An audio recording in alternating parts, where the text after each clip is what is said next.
sensiz. Ronaldo izledi beni dünyanın en iyisini. Balonlarda da geçtim, gol kralı da benim. Sen sadece bana rakip oldun nasıl? Dünya kupasını kaldırdım sırtımda 10 numarayla. Arjantin formasıyla izlediler doya doya. Messi gol gol gol atar gol gol gol. Asist gol gol gol. Allah'ım bu nasıl bir gol? İstediğine sor. Arjantin'den matador. Şimşek gibi hızlıyım. Diğer adım benim zor. Belki tekrar denk geliriz. Son bir kere şanslanırım. Kolum olduğunu sanırım. Dikkat aklını alırım. Engelli Ronaldo. Messi deneyin Messi'si. Yankılanıyor statta bak sesi. Ronaldo efsaneler efsanesi. Unutma CR7 dünyanın en iyisi. Balondur senin olsun ya da dünya kupası.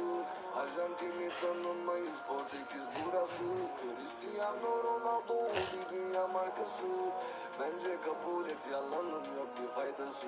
Gol kralı da benim, unuttum